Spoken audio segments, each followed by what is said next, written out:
Assalamualaikum warahmatullahi wabarakatuh. Waalaikumsalam warahmatullahi wabarakatuh. Halo geng. Kanesa muda. Halo geng. Kanesa muda. Salam lestari. Salam lestari. Malam hari ini kita sudah kedatangan dua narasumber yang akan khusus membedah tentang materi kegasdaan. Jadi kita akan membedah bagaimana Gasda itu berdiri, apa itu kegiatan-kegiatannya, dan akan dibawa kemana ini Gasda ke depan. Nah, kita hadirkan di sini narasumber yang pertama yaitu Kang Toge Teguh Pratomo. Beliau angkatan ke-8, sudah sangat senior pastinya, dan pasti menjadi pelaku sejarah dari Gasda itu sendiri. Dan yang kedua adalah Maulana Lutfi, Dr. Maulana Lutfi, atau yang memiliki nama rimba Kang Batang. Beliau saat ini menjabat sebagai Ketua Umum PPA Gasda. Ketua seumur hidup itu ya? Ketua seumur hidup juga. Belum. Dinasti mungkin. Dinasti. Nanti diwariskan berarti. Nah, beliau nanti akan menjelaskan tentang bagaimana perkembangan dari PPA Gasda dan juga mau dibawa kemana ini arah Gasda ke depan. Langsung saja kita bedah tentang materi kegasdaan. Yang pertama adalah apa itu Gasda. Silakan Kang Batang menjelaskan apa itu Gasda sebenarnya, Kang. Gasda itu sebenarnya singkatan Ganesha Muda. Ganesha Muda itu memang identik dengan SMA 1 Purbalingga. Yang memang di situ akhirnya sampai sekarang pun terkenalnya di lingkungan Purbalingga, terutama di pegiat alam itu satu ini ya, jadi satu kata gitu ya, PPA Gasda. Kenapa PPA Gasda? PPA Gasda sendiri adalah Perhimpunan Pegiat Alam Ganesha Muda, yang notabene dulu adalah sebenarnya ekskul dari SMA 1 Purbalingga yang masuk ke wilayah kepecintaan alaman ya. Itu era 1987-an lah, 87-an awal, mungkin nanti bisa dijelaskan lagi, kita jabarkan lagi, kita ceritakan lagi. Jadi PPA Gasda itu Perhimpunan Pegiat Alam PPA Gasda, yang notabene adalah sampai sekarang itu adalah ekskul pecinta alam di SMA 1 Purbalingga. Tapi pada perjalanannya 2013 itu kita juga sudah membentuk badan hukum untuk tidak hanya di sekolah, tapi kita keluar. Keluar seperti apa maksudnya? Ya, jadi 2013 itu kita sudah buat lembaga hukum tersendiri yang nantinya adalah kegiatan-kegiatan di luar yang notabene bisa tidak terpaku dengan anak-anak SMA, itu masih bisa kita handle. Contoh, ada kebencanaan, kita bisa ngirim personil yang notabene bukan siswa ya, umum juga bisa kita kirim. Lewat apa? Lewat alumni-alumni yang memang masih terikat dengan keanggotaan Gasda. Berarti semacam organisasi massa atau seperti apa itu? Ya, organisasi massa, lebih cenderung ke situ sih sebenarnya PPA Gasda itu. Tapi memang secara inputnya keanggotaan ini tetap lewat SMA 1 ya. Berarti anggotanya itu pasti SMA 1 gitu ya. Sampai sekarang SMA 1 ya. Kita tidak tahu ke depannya seperti apa, perkembangan zaman tetap harus berkembang ya. Input itu SDM harus terus kita explore lagi dan gimana. Cuma sampai sekarang kita masih berbicara tentang SDM harus tetap dari SMA 1, siswa SMA 1 ya. Kita mungkin ingin mencari tahu, ingin dari salah satu pelaku sejarah juga, bagaimana Gasda itu sebenarnya berdiri. Awalnya itu seperti apa? Kang Toge mungkin bisa menjelaskan, Kang, sejarah Gasda dari era perintisan sampai pendirian itu seperti apa, Kang? Oke, sebenarnya kalau dibilang pelaku sejarah sih tidak juga, karena era perintisan itu dimulai tahun 1978 di SMA 1 ketika siswa-siswa yang gemar berkegiatan di alam bebas, khususnya di masa-masa itu yang sedang marak itu ya kegiatan pendakian gunung. 1978 itu eh, anak-anak yang suka atau siswa-siswa SMA 1 Purbalingga, dulu masih SMA Negeri Purbalingga itu ya, belum satu. SMA Negeri Purbalingga yang gemar naik gunung itu menghimpun diri. Tapi ini tidak berlangsung lama. Kemudian bubar. Dan selanjutnya pada tahun 83-85an lah berdiri Ganesha Pala. organisasi pecinta alam lagi di SMA Negeri Purbalingga, namanya Ganesha Pala. Tapi kemudian ini juga sepi peminat, barangkali sepi peminat karena pada saat itu jelas kegiatan pendakian gunung itu dianggap kegiatan-kegiatan yang terlalu beresiko itu. Ekstrim ya. Ya, terlalu ekstrim, sehingga ini juga sepi peminat. Kemudian anak-anak Ganesha Pala ini menghimpun diri lagi, tapi sudah di luar sebagai organisasi umum. Ada Yoheda, ada Gareda itu. Oh, yang tadinya eskul ditarik keluar gitu ya. Ya, bukan ditarik, maksudnya mereka karena di Ganesha Pala ini sudah sepi peminat gitu, akhirnya mereka keluar gitu dari SMA dengan harapan mungkin menarik atau bergabung dengan teman-temannya yang lain yang bukan siswa SMA 1 gitu kan. Ada Yoheda, ada Gareda. Tapi ini pun kemudian boleh dikatakan tidak berkembang, termasuk Ganesha Palanya sendiri juga berdasarkan informasi itu bubar. Nah, mulai tahun 87-an itu ada satu siswa SMA Negeri Purbalingga namanya Mas Charis Yulianto. Dia itu yang istilahnya mengajak 4 orang adik kelasnya, Mas Efik Bambang Gustiawan, Mas Triwardoyo, Mas Agung Pambudi, dan Mas Bernardus. 4 orang ini untuk membentuk klub dulu ya, membentuk klub pendaki gunung gitu. Sama untuk mewadahi siswa-siswa SMA Negeri 1 Purbalingga yang gemar naik gunung. Dan hanya klub itu ya, bukan ekstrakurikuler ya. Iya. 4 orang ini yang nantinya kita sepakati dan kita tetapkan menjadi pendiri Gasda gitu ya. Dan kemudian klub ini nama klubnya apa kalau boleh tahu? Pada saat itu masih Gasda Pala, Ganesha Muda Pecinta Alam. Dan kemudian nama ini resmi menjadi salah satu ekstrakurikuler di SMA Negeri 1 Purbalingga pada 29 Mei 87. Pada saat sidang Dewan Guru itu. Nah, kemudian 4 orang ini yang kita tetapkan sebagai pendiri ekstrakurikuler Gasda Pala. Nah, pada perkembangannya kemudian karena mungkin di awal itu organisasi ini hanya mewadahi siswa-siswa yang gemar naik gunung, ya mungkin tidak punya tujuan yang lebih, hanya sekedar mewadahi itu. Namun tahun demi tahun karena anggotanya tetap ada dan akhirnya mulai dilakukan pembenahan administratif lah ya, anggotanya dicatat semuanya siapa, itu mulai angkatannya Kang Opik. Kang Opik itu tahun berapa? Kang Opik itu desainnya tahun 91, dia angkatan 5. Nah, kemudian nama perkembangan berikutnya, nama Gasda Pala berubah menjadi PPA Gasda tahun 2005. Terus kemudian berkembang lagi sampai akhirnya tahun 2018 PPA Gasda dalam sidang anggota tahunan itu menyatakan diri bukan sih keluar dari SMA 1 ya, tapi artinya menjadi organisasi umum itu. Karena tadinya adalah PPA Gasda itu ya ekskul pecinta alam di SMA kan. Nah, kemudian 2018 itu kita resmi menyatakan diri menjadi organisasi umum.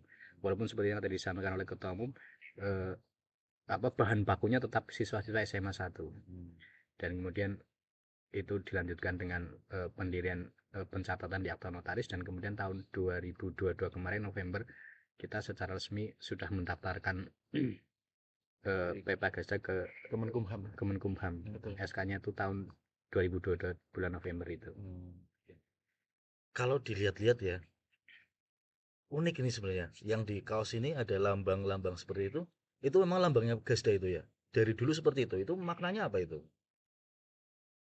Kalau lambang sebenarnya dari tahun ke tahun tetap setahu saya awal lambang tuh beda ya, Oh gitu. beda. Ada perubahan juga ya. Ada perubahan untuk lambangnya. Cuma kalau yang terbaru ini itu memang di tahun 2018 ya, 18 Kang juga. ya.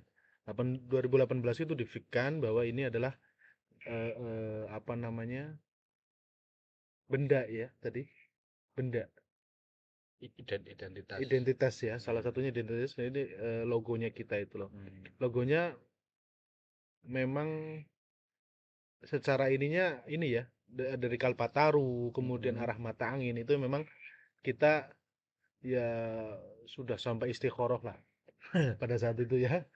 Sholat jenazah mungkin. Ya nggak sampai gitu juga, Iya. sholat jenazah Sholat ya. goib, sholat Sholat goib. goib mungkin ya, sholat Goib. goib itu Karena banyak dengan anggota yang di persetujuan. luar sana kan, banyak anggota di luar sana tidak ikut sidang gitu. Oh. Jadi lambang itu seperti yang di sini ya, mungkin agak kurang jelas ya, mungkin bisa Nanti ada di ada bawahnya. ya, ada ya. Ya. Nah, itu nanti mungkin di screen. Jadi bentuknya itu oktagonal, 8 mata angin ya. 8 arah mata angin. Jadi yang kalau ke atas diwajibkan beragama lah. Oke. Dan itu memang harus wajib kita miliki. Jadi menunjukkan bahwa yang Kalpataru yang ke atas itu adalah PPA Ketuhanan gitu ya. Gazda, beriman dan bertakwa kepada Tuhan Yang Maha Esa. Kemudian yang segitiga ke samping, kanan kiri itu adalah PPA Gazda diharapkan bisa menjalin hubungan yang baik dengan sesama dan terutama lingkungan. Mhm. Tuh. Terus yang ke bawah itu tetap PPA Gazda, anggota PPA Gazda tetap harus rendah diri, Oh gitu. lembah manah lah. Heeh. Lingkaran. Jadi lingkaran itu menunjukkan adalah kebulatan tekad untuk mencapai tujuan. Mhm. Di mana persaudaraan yang tidak akan pernah putus dan semoga sampai akhir ya. Mhm. Perjuangannya sampai akhir. Jadi Amin. tidak ada ujung lingkaran itu. Kemudian ada Kalpataru di sampingnya itu. Ada, Di selingkuhnya ya, itu ya. lingkupnya itu adalah bertekad, PPA Gazda itu bertekad untuk turut serta dalam menjaga kelestarian alam. Gitu. Kalau untuk warna ini ada filosofisnya nggak ini? Oh, ada tetap di sini kan ada warna putih Mhm. sama warna hitam ya. Tetap warna putih sama hitam. Kalau putih itu PPA Gazda itu mengemban satu misi yang suci. Kita anggap suci ya. Mhm. Karena di sini adalah upaya-upaya kita, usaha-usaha kita untuk pelestarian alam. Sebuah doa juga ya.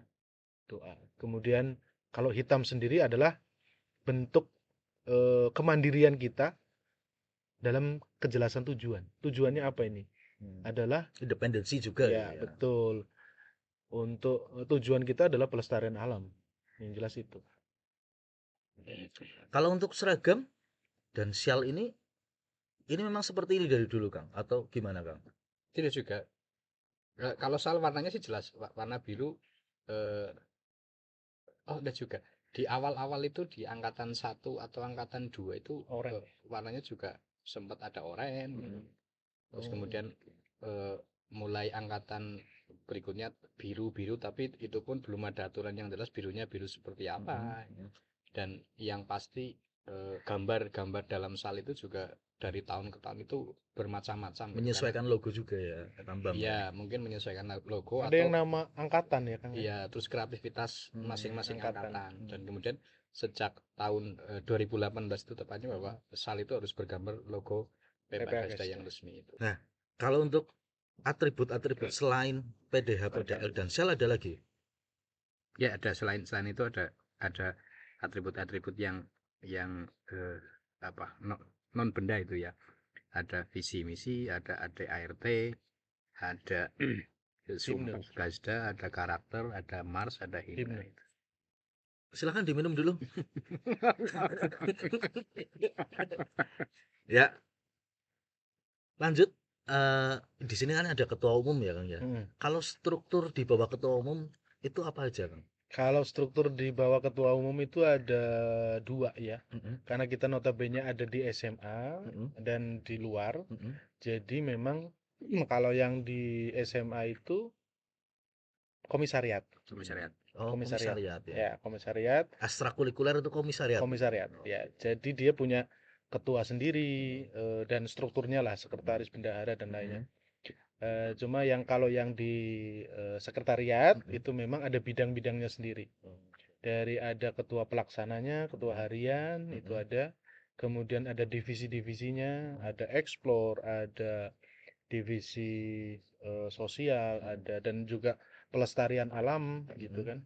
Ada semuanya, ada RT lebih lengkap sih sebenarnya, cuma Ada 4 sebetulnya. ada 4 ya, Pendidikan, pelestarian, penjelajahan, kemanusiaan. kemanusiaan. Bedanya apa ini, Kang? Antara komisariat sama sekretariat, mereka bergeraknya itu seperti apa gitu? Jadi yang tadi saya bilang awal itu karena memang kita kan muncul dari SMA nih. Selang waktu berjalan gitu kan, ada beberapa kegiatan yang memang tidak bisa semuanya dihandle oleh anak SMA. Contoh, ada yang kemarin itu kebencanaan. Memang ada beberapa narasumber yang akhirnya kita jadi narasumber juga gitu kan. Itu dipanggil. Ketika surat itu masih beridentitaskan di SMA, itu akan menjadi rancu. Yang akhirnya masa SMA harus ngikutin dan menjadi pembicara, masa repot juga kan. Makanya dari itu perbedaannya adalah kalau komisariat itu lingkupnya adalah SMA 1, yaitu di siswanya, lebih kecenderungan persiapan SDM-nya ya, Diksar, panitia Diksar, dan panitia kegiatan ekskulnya itu. Tapi kalau yang di komisariat itu menampung memang kegiatan-kegiatan yang di luar. Jadi tetap beda, kelasnya tetap beda. Kita dibedakan memang. Nah, tadi kan disinggung soal ada apa tadi, pendidikan, Pendidikan. pelestarian gitu. Itu boleh dijelaskan itu kegiatannya apa saja itu di divisi-divisi itu? Mungkin Kang Toge bisa menjelaskan. Kalau pendidikan jelas kita setiap tahun dalam rangka regenerasi itu ada pendidikan dasar gitu ya. Atau secara umum dinamakan pendidikan dasar, tapi kalau kita sesuai dengan ADRT kita pakai nama pendidikan dan latihan anggota muda gitu. Itu satu. Yang kedua, kita juga sebenarnya dimulai bertahun-tahun yang lalu kita mulai melakukan pendampingan, terutama soal penyelenggaraan pendidikan dasar ini. Dimulai dari dulu Kesmuda Pala. Yang pertama itu kita mendampingi Semuda Pala. Semuda Pala itu di mana? SMA 2. SMA 2 Semuda Pala. Kemudian Aruna, Krisda, dan seterusnya itu. Sampai terakhir kemarin dari Unitas Perwira Purbalingga minta juga seperti itu. Tuh, yang kedua, kalau penjelajahan dulu untuk kenaikan jenjang dari anggota muda menjadi anggota inti dulu itu diwajibkan melakukan pengembaraan. Itu masuk ke hutan, mereka harus membuat jalur sendiri gitu. Itu yang divisi mountaineering. Kemudian divisi rock climbing yang mereka melakukan Panjat tebing ya. Pemanjatan di tebing alami, ada susur gua, ada arung jeram gitu. Nah, barangkali sih sampai sejauh ini penjelajahan gasanya seperti itu ya. Tapi kemarin seperti yang kemarin terakhir itu ekspedisinya Igun itu, ekspedisi Sisik Naga. Walaupun itu tidak murni dari Gasda karena melibatkan banyak pihak, itu bekerja sama dengan banyak pihak itu. Tapi saya pikir juga Gasda terlibat di sana itu. Ya, cikal bakalnya Sisik Naga tetap dari Gasda. Iya. Terus kemudian kalau pelestarian ya selama ini kita walaupun tidak rutin gitu, kita pernah melakukan penanaman pohon di desa Karanggambas, 1000 pohon dulu di angkatan 20. Kemudian pernah beberapa tahun yang lalu kita melakukan penghijauan lagi di Gunung Malang yang bertajuk Mawit itu. Kalau soal kebencanaan, Kang Opik itu sebagai representasi dari Gasda aktif dalam FPRB gitu, yang relawan itu juga ada dari Gasda. Ya, yang kemudian itu menarik anggota-anggota yang lain untuk ikut serta juga kan. Sampai saat ini kalau tidak salah Kang Opik masih tercatat sebagai ketua FPRB Purbalingga. Barangkali itu sekilas itu. Kalau kemanusiaan, tadi ada kemanusiaan ya. Kemanusiaan itu yang kebencanaan itu terlibat dalam kegiatan kebencanaan itu ya, sebagai relawan-relawan. Termasuk kemarin pada saat bencana kemarin yang terakhir terakhir di ya, tanah longsor di Telahap Lahap Tuntakan dan Guna Lahap Bawah itu Siwarak. Siwarak betul. Berarti sudah banyak ya sebenarnya kegiatan dari Gasda ini ya, yang di Insya luar Allah, itu insya ya? Allah banyak, insya Allah. Oke. Yang tercatat, Tapi yang tidak tercatat lebih banyak sebenarnya. terportofolio kan gitu ya. Berportofolio. Kalau tadi kita bicara tentang sejarah dan apa yang sudah pernah Gasda lakukan ke belakang gitu ya, ada nggak mungkin rencana-rencana dari Gasda ini ke depan itu mau dibawa ke arah mana dan apa saja sih kira-kira yang menjadi prioritas gitu, Kang Batang? Tujuan ke depan kita dari PPA Gasda yang saya inginkan itu ya sesuai dengan visi misi ya.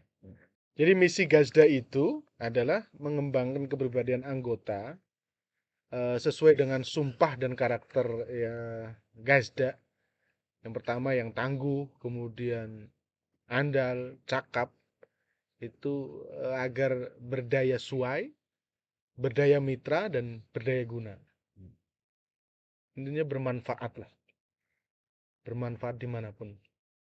Terus yang kedua itu adalah berkiprah di dalam bidang pendidikan, pelestarian, penjelajahan, dan kemanusiaan. Sebagai wujud kita adalah pengabdian kepada nusa dan bangsa. Mudah-mudahan sebuah doa juga ya Amin, amin. Amin. dari misi dan visi misi Gasda ini bisa terus berkelanjutan lah, intinya terwujud. Amin ya Allah. Ya, sepertinya sudah panjang sekali ya kita membahas tentang PPA Gasda, membedah dari mana sejarahnya berdiri mulai 87 sampai saat ini, dan tadi Ketua Umum kita juga sudah menjelaskan bagaimana rencana Gasda sampai ke depan. Nah, sebenarnya ada satu hal lagi yang mau saya tanyakan, tapi sepertinya akan menjadi tugas dari siswa-siswa ini, yaitu membedah tentang tradisi-tradisi Gasda. Dari tradisi-tradisi yang banyak itu, silakan nanti kalian mengobservasinya dari para senior-senior Gasda yang lain, bukannya dari Kang Toge dan juga Kang Batang, untuk kita bahas di pertemuan kelas. Sekiranya cukup sekian. Wabillahi taufiq wal hidayah. Wassalamualaikum warahmatullahi wabarakatuh. Waalaikumsalam warahmatullahi wabarakatuh. Ganesha Muda. Halo, Gang. Ganesha Muda. Salam lestari.